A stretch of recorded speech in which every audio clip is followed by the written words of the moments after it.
is the second largest importer of American agriculture. Pork, evil wheat, soybeans, you name it, they buy it. And farmers are the ones who've been getting hosed in this trade war. But the president has a solution. He plans on redirecting $16 billion from his tariffs to the farmers who are struggling. So he's essentially hiking taxes on American businesses to subsidize the farmers that his trade war has hurt. That's redistribution, and that's communist. So when will this economic circular firing squad come to an end? The man panel is back. Jason Meister, David Bruno, and Robbie Suave.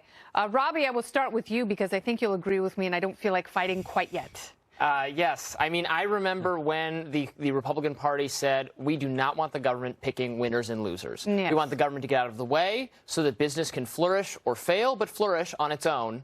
And this is the opposite of that. This is micromanaging every aspect of the economy. And the result is, just as we see when the left does it, that everyone just ends up worse off. Just get out of the way. Get government out of the way. Trump's instincts on this are very bad. And I've said when Trump's instincts are good, I say it. I say yes. So. I agree with a lot of his foreign military intervention, his reluctance to do so. But this is not winning. This is not good. This will hurt him in the long run if it hurts the economy. Yeah. It's bad. And you know what? To Robbie's point, I'm not sick of winning. I want more winning, but this isn't winning. This is not what winning looks like. Yeah, I mean, it shouldn't be a surprise that this issue makes him vulnerable. I mean, and yes. The economy is his strongest talking point. Absolutely. It's his strongest position, and why open it up? But at the same time, like you hit right there, the intellectual property theft is a problem for China. Yes. Right? How do we address that? You can't necessarily do that just by the Department of Justice and indictments because there's no extradition agreement with China, and it's just like the Russians. Go ahead, go charge them with the indictment. When are they coming? Right? So something has to be done. So the tools are limited there with the DOJ. And even barring exports to China, that's going to hurt the United States companies as well. So the tools are limited there. So I understand it's vulnerable. I understand, but we have to treat it like a criminal infraction as opposed to using a blunt economic tool that can do more damage than good. I don't disagree. We don't know the end game yet. And I know there are a lot of people who are fans of the president's who like to operate as though all of this is done and wrapped up and we figured everything out with China because we've had a couple of deal points worked out, but we're not quite there yet. But he is stepping up like no one else in the world has. And I like that he's tackling things that are very important in new ways, but there's always a risk to that. So, Kennedy, I respectfully disagree with the entire panel. The president is really using the art of the deal.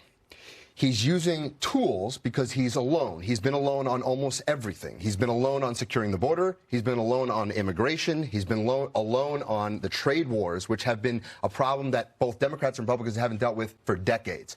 He uses leverage. But Sherrod Brown and Bernie Sanders agree with him on the economic isolation. He's not alone. But there are quite a few Democrats in Congress who agree with his tactic with China. Kennedy, let's look at two different scenarios. Let's look at what we did with Mexico and getting them just by the mere threat of the tariffs to the table in a very meaningful way to do more than Democrats have done in securing the southern border. Let's look at our tariffs, our counter tariffs with China.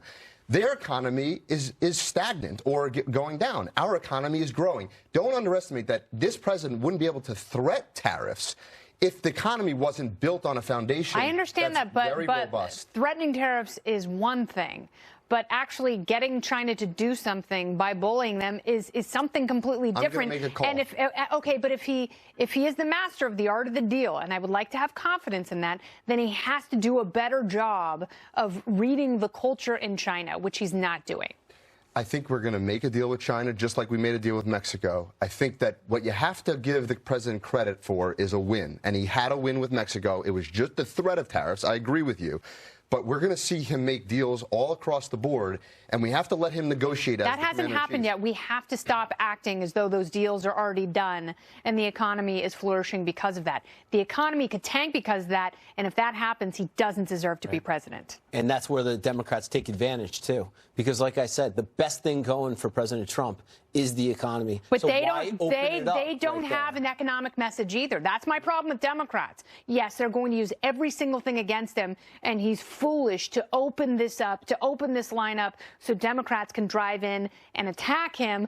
but they will. However, you know, they've got a very shallow bench, despite the 16 dozen people who are running for president. Surprisingly, Jon Stewart is not one of them, but he was on Capitol Hill today, and not to tell jokes. Instead, he ripped into Congress for dragging their heels on the reauthorization of the 9/11 Victims Compensation Fund.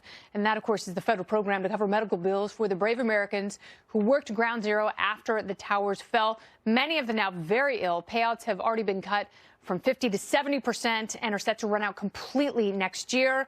Here's Jon Stewart. Your indifference costs these men and women their most valuable commodity, time.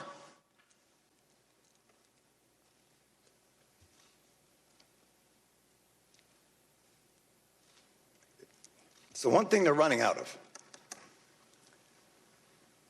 This should be flipped. This hearing should be flipped.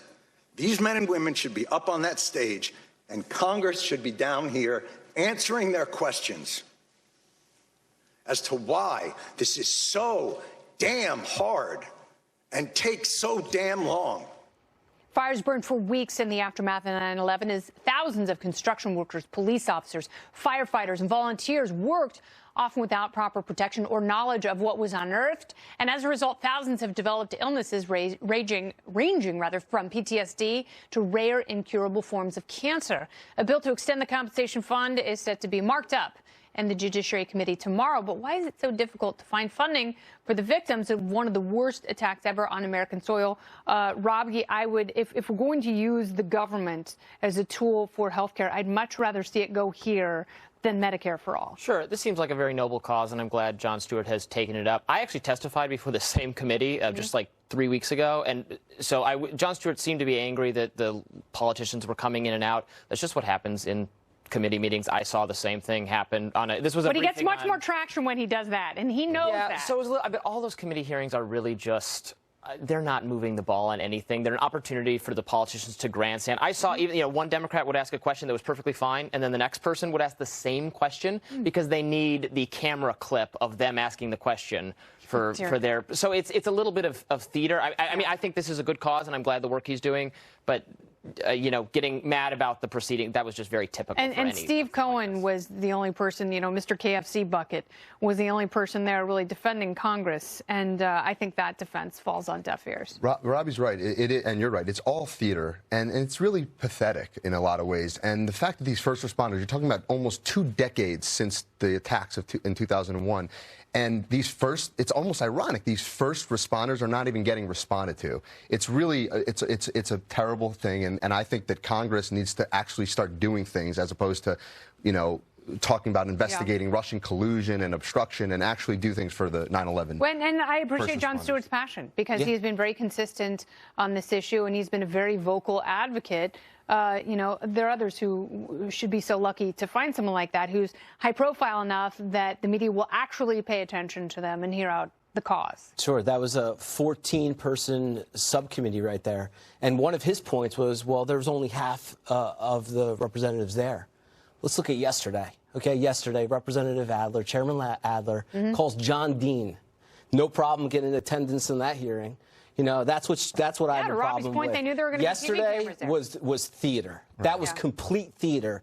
And today, Jon Stewart is on the Hill talking about that, and they can't even get half. It's no surprise they have a 75% disapproval rating, and it should be even worse. I think it is worse. All right, gentlemen, thank you so much, and I want to thank both of you. You have been fantastic tonight, David and Jason. Robbie's going to stick around because he's got a brand new book out.